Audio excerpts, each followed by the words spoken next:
Hello, and thanks for spending some time with me today. In this episode is going to be the continuation of a transmission problem with this.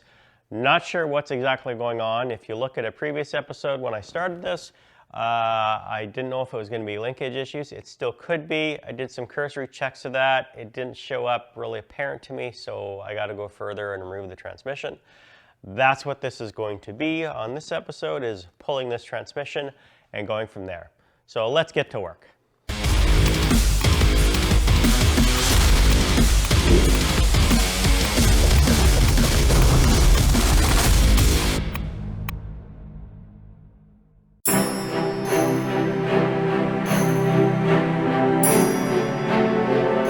I'm going to start with removing the drive shaft, and to do that it'll just slip out of here.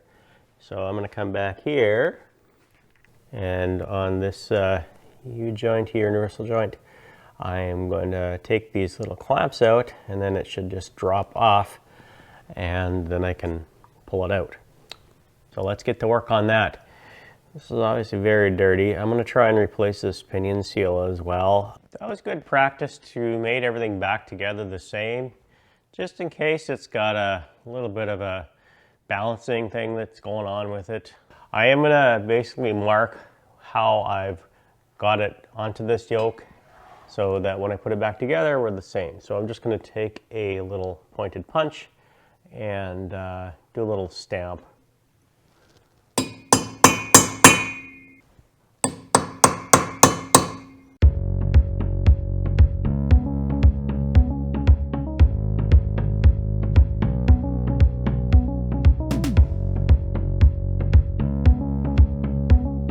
Pull the drive shaft now, and I've got just to catch all the oil. We'll see how much oil comes out of it. We were curious because I haven't checked the level since I got the car. I'm sure it's fine. There we go. Oh, no oil. That's kind of concerning that no oil has come out. Oh, there we go. Some oil now. All right, let's get the drive shaft out of the way. Yeah. Got it. All good. Oil has kind of come out of there, but that tail's pretty high up, and they're usually only half filled in the transmission, so it's going to probably seep out, but there's probably a whole lot of oil when I do remove this to get rid of yet. Unfortunately, there's no drain bung in this one, so the other way I could do is pump it out from the filler, but I'll just do it this way. And I do plan on tilting it down a little bit when I pull it out, and that means the engine's going to tilt down with it, and I think these are going to be a problem. The exhaust pipes here coming off the headers, so I am going to basically disconnect it here, and then it can tilt with the headers coming that way.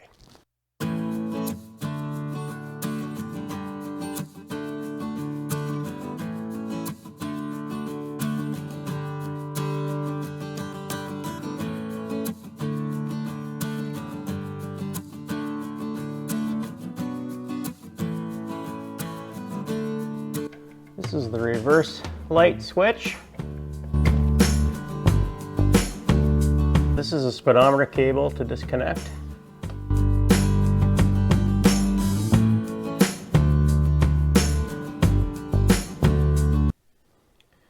So this guy here is linkage that goes up to the column if you had a 3 on the tree. And many manufacturers back in the day just had it there no matter what, whether you had the floor shifter or on the gear column, they just had the linkage all ready to go. I think it was just the way they processed them and how they manufactured them. I will not be putting this back. I'm going to take this cross member off. I've already got the bolts kind of almost out. Before I do that, I'm going to take my handy dandy jack here for transmissions and block it under here so it doesn't drop down on me right away, and then I can ease it down using the jack is the idea. There's 4 bolts to get this transmission out from the bell housing. I've got everything else disconnected, I believe, and there's a bolt there that I've taken out, bolt there that I've taken out, and then there's way at the top, you can see it up there, and one on this side that it's pretty dark in there, but yeah, one up there. And I'll get them when it drops down is the idea. So let's get that set up and show you what that looks like. So I'm trying to get a good angle for you guys. It's kind of tough under here, but I got everything I think separated. So I'm gonna try and see if I can pull this back now and without losing the whole thing. So let's see. I need some light though.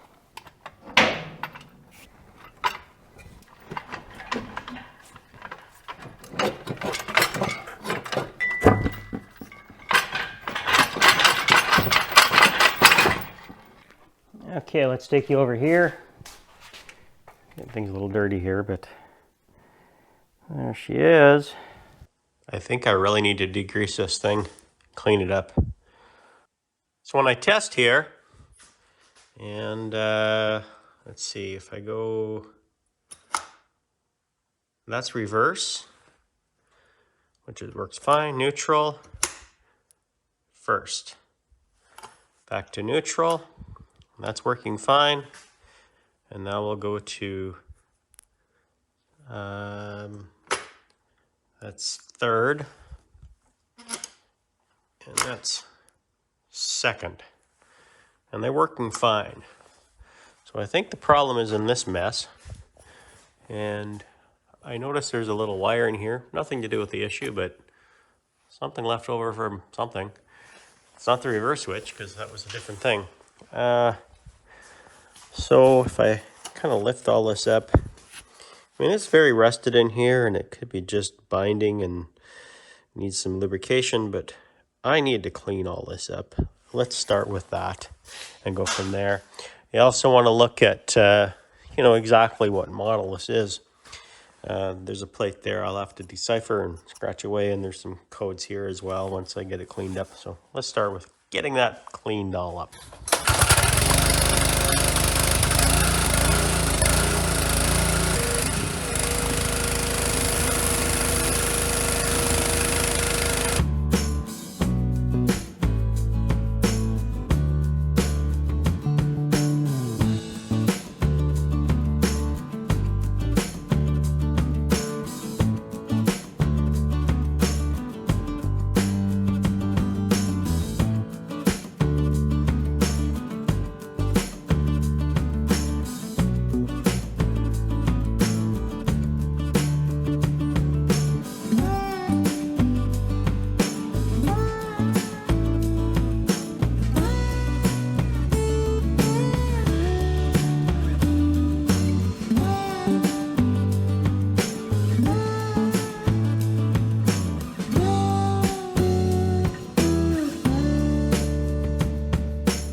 Well, it's semi-cleaned up. At least I got most of the grease off. I'm going to rip it apart and do some sandblasting and clean this all up.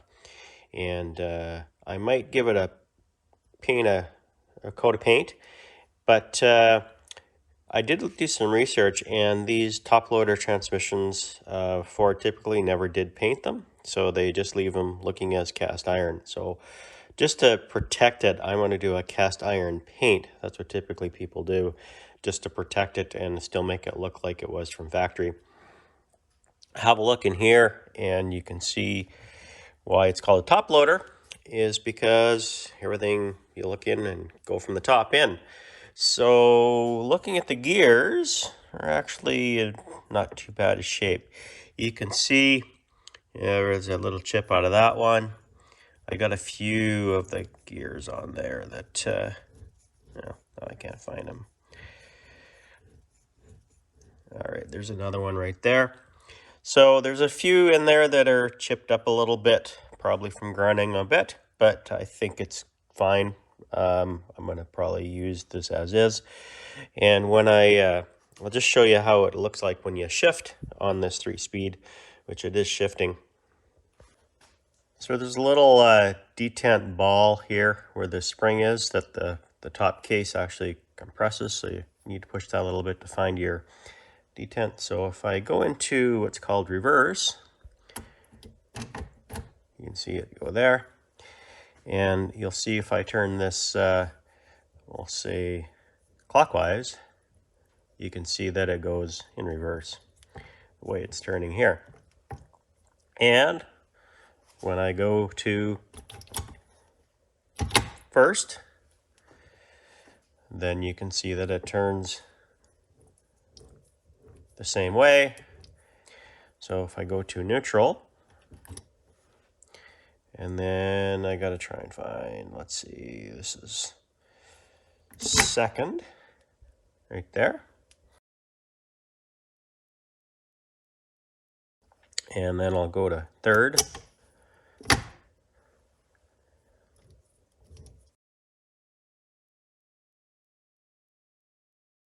It's working okay, really is. So what that means is these are working fine. What's not working is in here, something's kind of messed up in there. It's stiff or corroded or rusted or needs oiling, whatever. I'm going to take this all apart and clean it up anyway. So let's start by doing that. Look at that, all cleaned up. Don't even recognize it, do we? So I still got these. That's what it did look like with a bunch of grease on it before, but I still got these to do, and I'll get those done. And I am going to get some gaskets and seals and stuff for it to redo. May as well do that. More shiny stuff. I love how the original Ford emblem and part numbers are all stamped on that come out after blasting them. In case you're wondering what I use glass bead blasting. I just find it takes the rust and everything off, but it doesn't take much of the material off, and that's why you can see stuff like this. I think next I'm going to take off this bell housing. There's I think there's what, 4 bolts, looks like up at top there. And I got to take the clutch fork or disconnect it, and then I can pull it out. And also I got the inspection shield here to remove, and yeah, we definitely got to clean some of this up. Look at this starter. It's just for a reference, just let me put this down here. Just for a reference, it's huge. I don't know why starters were so big then. Like, that's my hand, and it's, yeah, that's a big starter for what it's doing. Oh well, you got to remove that too. A mess.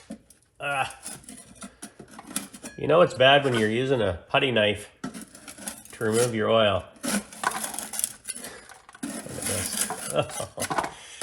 Well, anyway, I guess that's a tip. There it is. How you can remove cake oil on here. It's actually really good. Tip of the day, guys.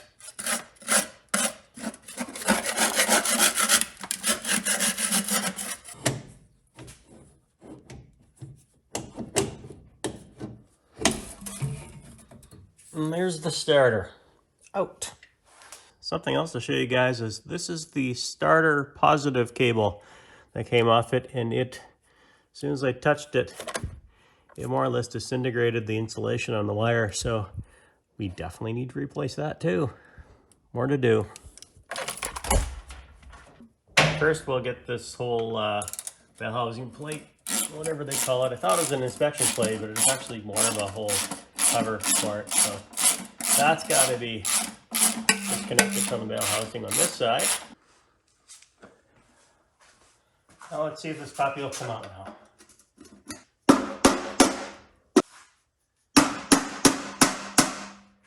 I forgot a bolt. Typical. So look at this clutch. I know it functions okay, but it is really rusted. I don't like how rusted it is. I can maybe clean it up, or I might replace it. I won't know till I get it further apart, but I guess that's the next thing, is to take that off, because I want to clean this up. I think I'm going down the rabbit hole here. I don't know. May as well just pull the engine and clean it all up. I don't know. We'll see what I do here. Here's all the little bitties. I got to clean this stuff up. That's the bell housing.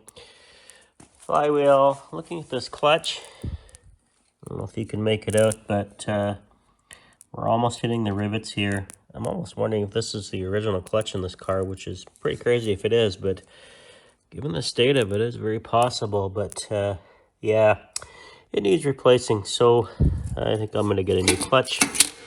Might get a new pressure plate, and I'll decide what I'm doing with the flywheel yet. Depends what they cost. And of course, I'm going to clean some of this stuff up and get it ready. Still not sure if I'm going to pull the engine out and tackle that mess up there. We'll see.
Shiny stuff again. Quite a difference from when we took it out, isn't it? Well, that's why I might have to do something with all that in there and underneath in there to match this. We'll see. I can get to it later. It's all functional right now, but yeah, I don't know. Since I've gone this far, do I keep going? It's going to be a lot of work, and I've got all these other projects to deal with. That's the Lotus. There's some other ones that you haven't seen yet that are coming as well. So let's see what we get to this winter. Eventually, this will get to where I want it to be for sure. I cleaned up this little subframe. I cleaned up the starter, and the flywheel looks nice. Even though you don't see it, I just wanted to make sure that it was looking good again. Well, I think that's going to be it for this episode. I got to make decisions on whether I'm going to take the engine out and do my usual treatment of making things look like new again. I'm probably going to do that, so stay tuned for that, unless I change my mind because of all the other projects going on. I will do it eventually if I don't get to it right away this winter coming up, but I've got multiple projects to deal with right now and another special one coming in, so stay tuned for that. Make sure you subscribe to even see it. It may involve another DSM because they seem to follow me, but it's going to be interesting because it's going to be on a car that hasn't been running for well over 10 years. It was parked, I'm going to call it in a barn. I know it was cold storage for sure, so we're going to get on that. In the meantime, we will get this sorted. Like I said, I'm hoping to get this to Power Tour this year. Don't know for sure, depends how far along I go on it. Honestly, if I just throw the transmission and get that linkage set up, it's probably ready to go. Depends if I rip it apart, as I mentioned. But we'll see how it goes this winter. Until then, enjoy every day and always make it right.